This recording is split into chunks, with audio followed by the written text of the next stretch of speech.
भगवान बुद्ध के जमाने में एक महासुंदरी हुई थी और वह सुंदरी कहती थी कि जो भी युवक हमारे प्रश्न का जवाब दे देगा हम उन्हीं से शादी करेंगे।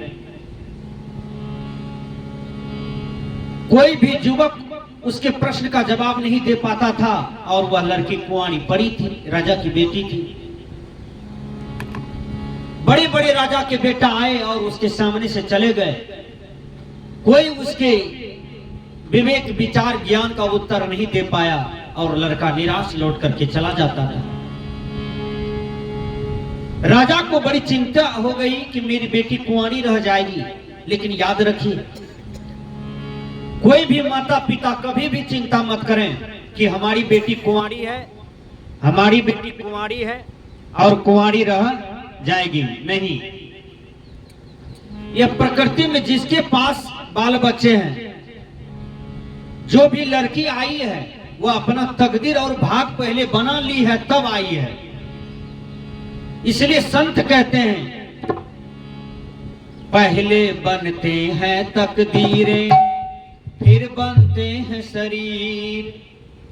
कोई राजा कोई भिखारी कोई संत फकीर। इसी शरीर में कोई राजा है, कोई भिखारी है, कोई संत है, कोई फकीर है ना मनुष्य शरीर में।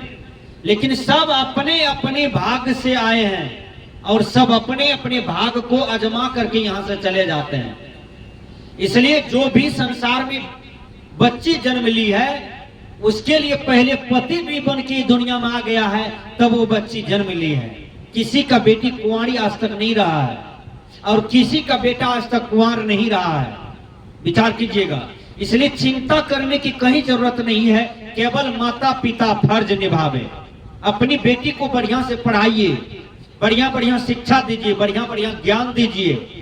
अब जितना चाहत आप बेटा के प्रति रखते हैं उतना ही चाहत अपनी बेटी के प्रति भी रखना चाहिए, क्योंकि बेटा बेटी एक समान होता है। तो भगवान बुद्ध को पता चला कि विश्व सुंदरी कुंवारी है और कोई भी लड़का आज तक उसे शादी नहीं कर पाया, क्योंकि विश्व सुंदरी का जो प्रश्न है वह कोई जवाब नहीं दे पाया। भगवान बुद्ध भी राजा का बेटा था, वो सोचा कि मैं ही क्यों न जाऊं ताकि विश्व सुंदरी को मैं उनके प्रश्न का जवाब दूंगा और विश्व सुंदरी से शादी हो जाएगी हमारी। भगवान बुद्ध निकलते हैं, जब निकले और गए तो विश्व सुंदरी प्रश्न किया, कई प्रश्न किए तो उसके जवाब भगवान बुद्ध देते चले गए। और भगवान बुद्ध अंत में कहते हैं, देखो तुम्हें जिस रूप जिस शरीर का जिस जवानी का अहंकार है ना, तो मेरे तरफ 2 मिनट देखो। विश्व सुंदरी भगवान बुद्ध को निहारने लगती है और विश्व सुंदरी को अनुभव हो गया। क्या अनुभव होता है धीरे धीरे कि मैं बूढ़ी हो गई हूं, मेरी बाल पक गया है, कान बहरा हो गया, नाक टेढ़ी हो गई, आंख में मोतियाबिंद आ गया, शरीर घुमच गया है, मेरा डांर टूट गया है। वो इसी शरीर में असारता को देखने लगती है। उसको अनुभव हो गया कि शरीर मलमूत्र टट्टी पैखाना पेशाब का एक पिटारा है जो केवल पतली चमड़ी से ढका हुआ है। धीरे धीरे उसको वैराग हो गया और विश्व सुंदरी बुद्ध के चरणों में गिर गई और कहती है, महाराज आज आपका दर्शन से हमारा जीवन सफल हो गया। जिस जवानी का जिस रूप का अहंकार था, मुझे आपका दर्शन करते करते हमारा यह अहंकार रूपी भोजन को आपने खा लिया और मेरे जीवन को आपने धन धन कर दिया। इसलिए गुरुवर कबीर कहते हैं भजन में, बहुत सुंदर से समझा करके कहते हैं,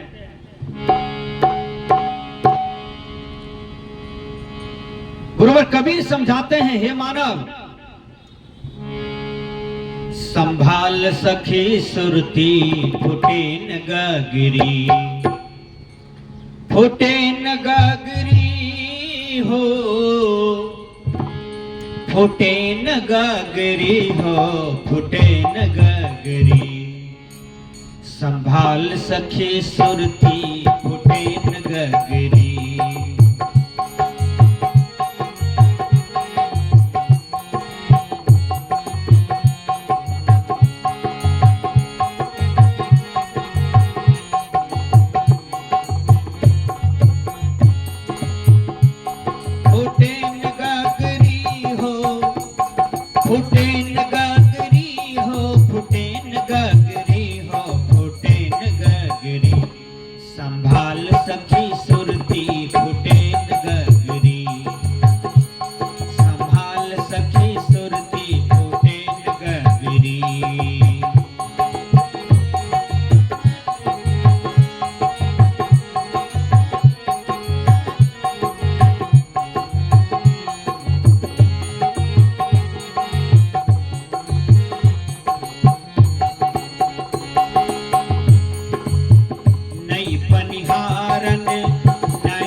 शील समति के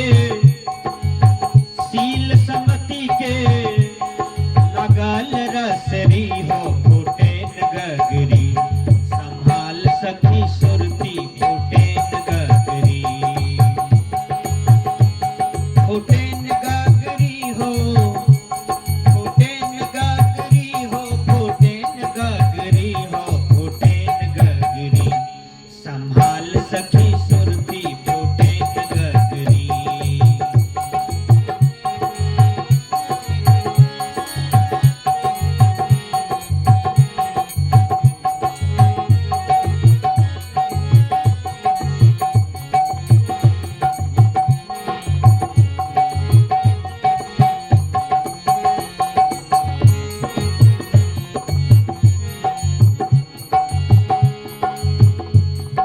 सत्संग में सभी कोई नहीं आ पाते हैं।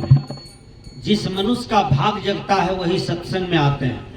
नाच ड्रामा में सब जाएगा, मोबाइल में गंदा गंदा पिक्चर देखेगा, निंदा शिकायत करेगा, दूसरों की बात बोलेगा, दूसरों की घर को फुटाएगा, ये सब विकारात्मक कर्म करेंगे।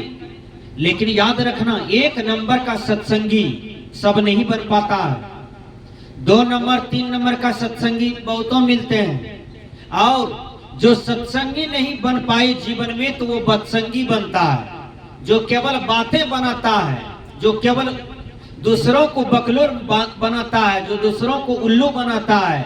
लेकिन याद रखना, जब एक दिन परमात्मा भगवान गुरु का न्याय निकालता है उसके जीवन का, तो फिर उसके जीवन में इतनी समस्या आती है, उसके जीवन में इतना दुख आ जाता है कि वह ले नहीं पाता है। इसलिए एक नंबर का सत्संगी वही है जो सत्संग की आवाज को सुनते हैं और अपने जीवन में ग्रहण करते हैं और अपने जीवन में लाभ लेते रहते हैं। 2 नंबर की सत्संगी है जो केवल सुनते हैं और करते उड़ते कुछ नहीं है, वो सुनते हैं और कान से बाहर निकाल देते हैं, गमछा झाड़े और संत महात्मा का बात झाड़ के छोड़ दिया। विचार करें, 3 नंबर का जो सत्संगी है वो सुनते हैं लेकिन संत महात्माओं के बात को कभी महत्व नहीं देते हैं, वो मजाक के रूप में समझते हैं। विचार कीजिएगा, आपको 1 नंबर का सत्संगी बनना है।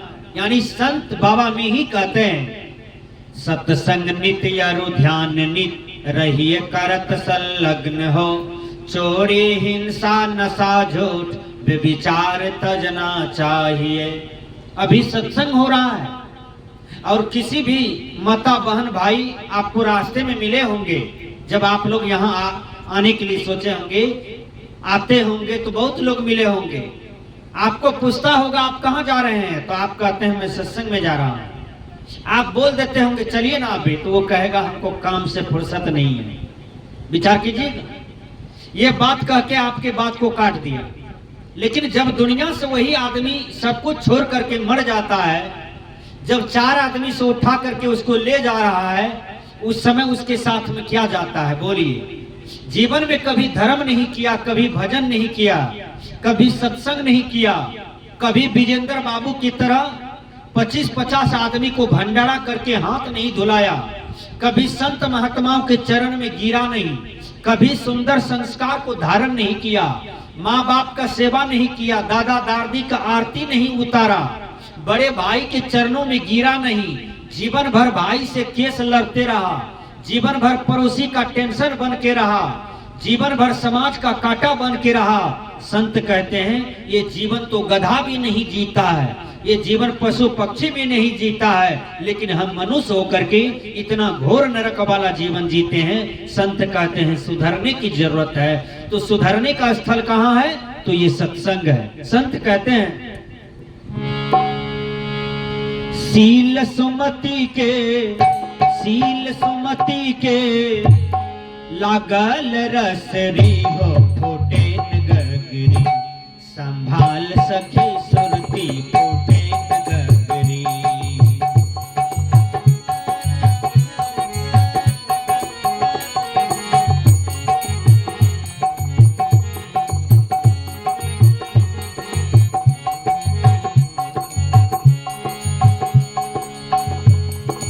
फिर कहते हैं एक हाथ रसरी तो दोसर हाथ बसेरी, एक हाथ रसरी दोसर हाथ गगरी,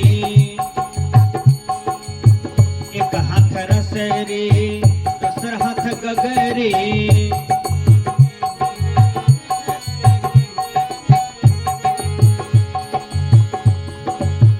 सील समति के हो, सील समति के, सील समति के लागल रसरी हो घोटेन गगरी, संभाल सखी सुरती घोटेन गगरी।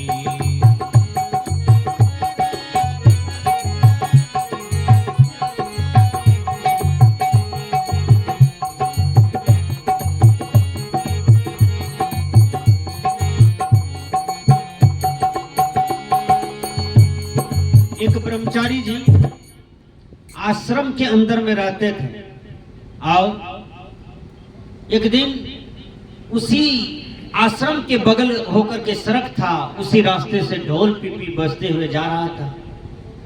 उस समय जो था ना, कहार डोली को लेता था और आगे में लड़का पीछे से लड़की, दोनों कन्या बर को टांग करके ले जा रहे थे।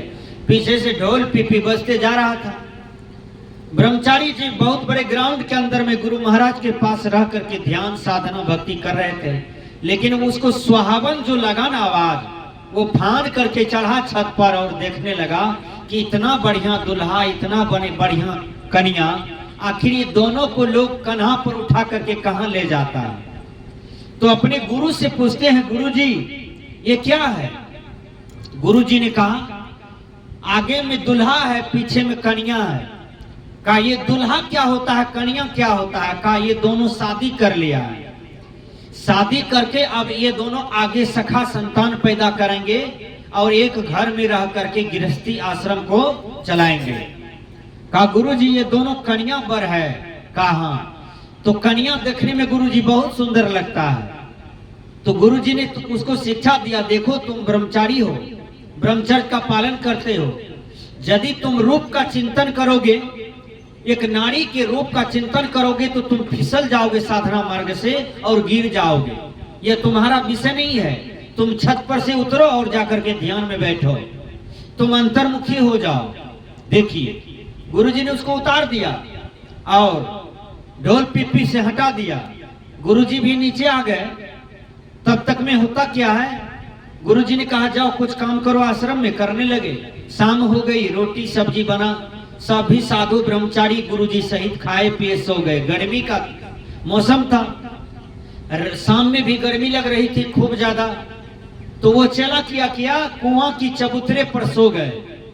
जब सो गए तो स्वप्न में देखता है कि हमारी भी शादी हो रही है, हमें भी एक कन्या हुआ है, हम आगे में बैठे हैं, मेरी कन्या पीछे है। कन्या बहुत सुंदर है और कन्या दुल्हा का रोल वो देख रहा है सपना में। और क्या हुआ, जब पालकी पर से कहार उतारता है और दोनों अपना घर जाता है तो सुहाग रात में दोनों एक पलंग पर सोता है। और पत्नी को गर्मी लग रही थी। पत्नी कहती है, हे पतिदेव बहुत गर्मी लागे छे, कनिटा बगल भैन जा, नहीं सटिए हमरा में, देह में हमरा गर्मी लागे छे। इतनी बात जो बोली तो बेचारा हटने लगा। जब हटने लगा तो वो कुआं की चबूतरा पर सोया था, वो कुएं में गिरा हड़मड़ा करके। कुआं में जो गिरा ना तो छलपटाने लगा। सभी साधु ब्रह्मचारी जाग करके आए, खुट्टा जगर रस्सी के सहारे से उसको पकड़ा और निकाला। जब निकाला तो कहते हैं कैसे गिर गया कुआं में? गुरुजी कहते हैं, कहा गुरुजी दिन में जो ब्याह वाला दृश्य देखे थे ना, तो रात में सपना में मेरा ही ब्याह हो रहा था, शादी हो रहा था। इसलिए गुरुजी वो कन्या बोली कि इधर का है, हमारे देह की तरफ सोए हुए हैं, थोड़ा बगल होइए, हमको गर्मी लगती है। बगल जो हुए ना तो कुएं में हम गिर गए। गुरुजी का देखा है, स्वप्न की स्त्री जब कुएं में तुमको धकेल सकती है तो जिंदा स्त्री तुमको क्या गजन करेगी? बोलो शादी करोगे? कहा नहीं गुरुजी शादी नहीं करेंगे। तो देखिए, तो एक होता है विरक्त आश्रम, एक होता है गृहस्थ आश्रम। जिसको विरक्ति है वो विरक्त में रहते हैं, जिसको गृहस्थी अच्छा लगता है उसमें रहते हैं, जो ब्रह्मचर्य का पालन करते हैं वो ब्रह्मचर्य आश्रम में रहते हैं, जो सन्यास धर्म का पालन करते हैं वो सन्यास आश्रम में रहते हैं। आपके ऋषिकार ने 4 आश्रम बनाया, वो क्या है? ब्रह्मचर्य, गृहस्थ, वानप्रस्थ और सन्यास। संत कहते हैं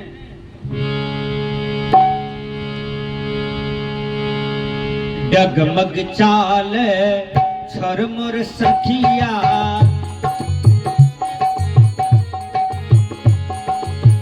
डगमग चाल छोर मोर सखिया, डगमग चाल छोर मोर सखिया, डगमग चाल छोर मोर सखिया, मुक्ति महल की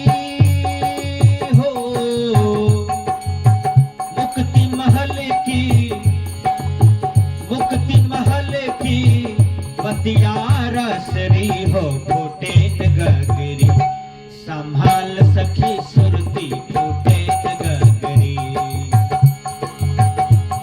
फूटे गगरी हो, फूटे गगरी हो, फूटे गगरी हो, फूटे गगरी, संभाल सखी सुरती फूटे गगरी, संभाल सखी सुरती फूटे गगरी।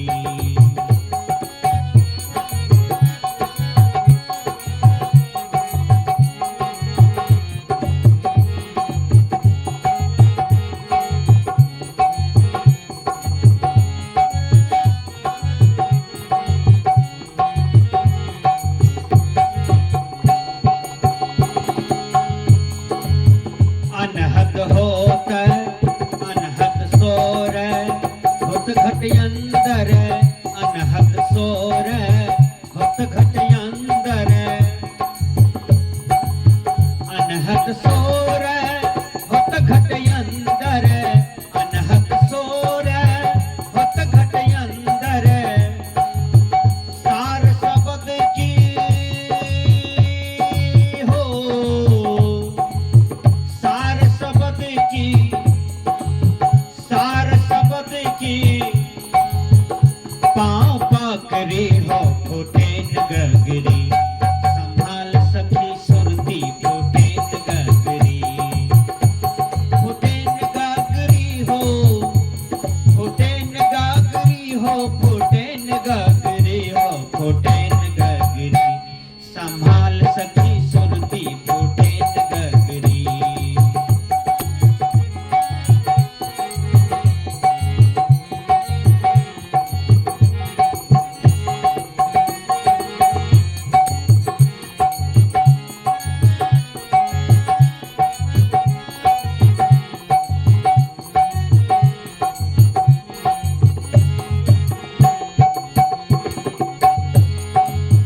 कहते हैं गुरु से सबको मंत्र लेना चाहिए, गुरु से सबको भेद लेना चाहिए।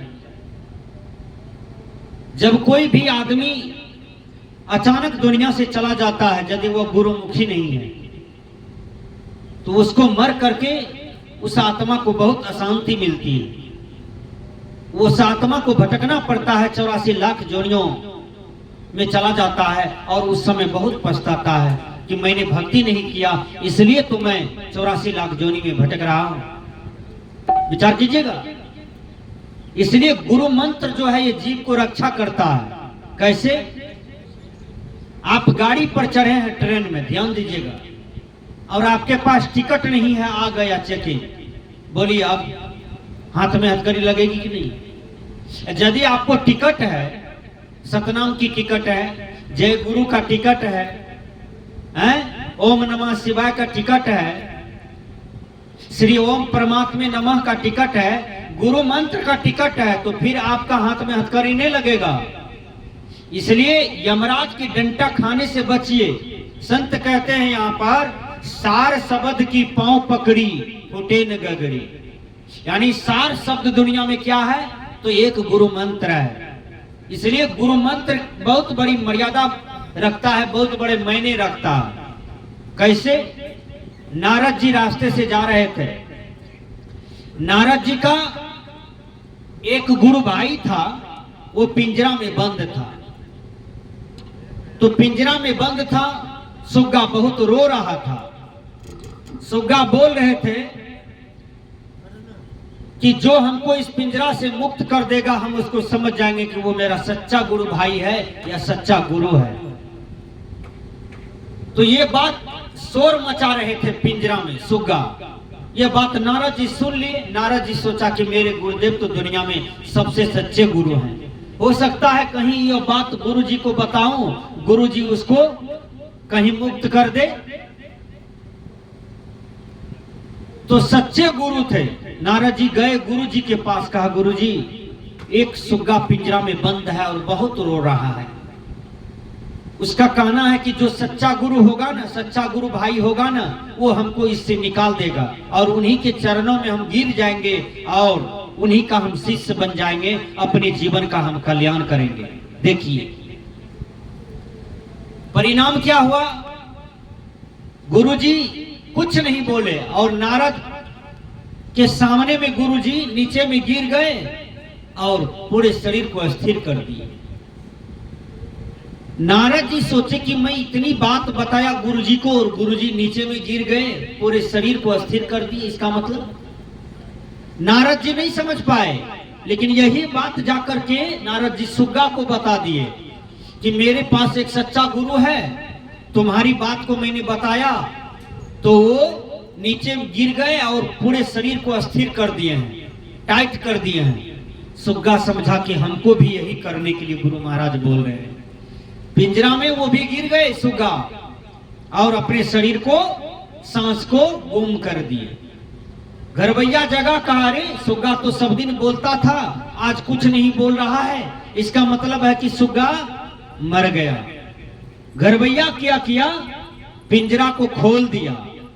जब खोल दिया, सुग्गा को हाथ में लिया। जब सुग्गा को हाथ में लेता है तब सुग्गा फुर से घरवैया के हाथ से उड़ गया ऊपर। घरवैया सोचा, अरे हम तो सोचे मर गया है, तो उड़ गया। तो सच्चा गुरु का काम है संसार की मोह बंधन से मुक्त करना, संसार के अनेक प्रकार के दुख से मुक्त करना। ये सच्चा गुरु कर देते हैं। इसलिए प्रत्येक आदमी को परम पारखी वैराग्यवान बंधन से मुक्त गुरु को करना चाहिए, जो आपके जीवन को भी मुक्त कर सके। संत कहते हैं, कहत कबीर सुनो भाई साधो,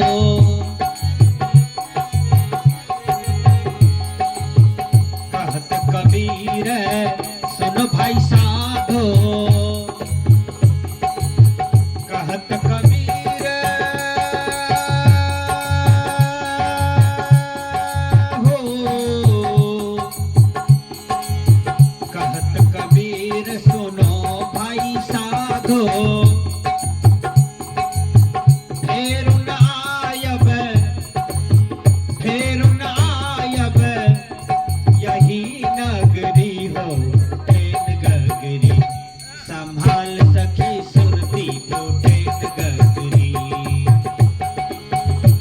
कोटेन गगरी हो, कोटेन गगरी हो, कोटेन गगरी हो, कोटेन गगरी, संभाल सखी सुरती कोटेन गगरी, संभाल सखी सुरती कोटेन गगरी, संभाल सखी सुरती कोटेन गगरी, कोटेन गगरी, कोटेन गगरी। बोलिए सद्गुरुदेव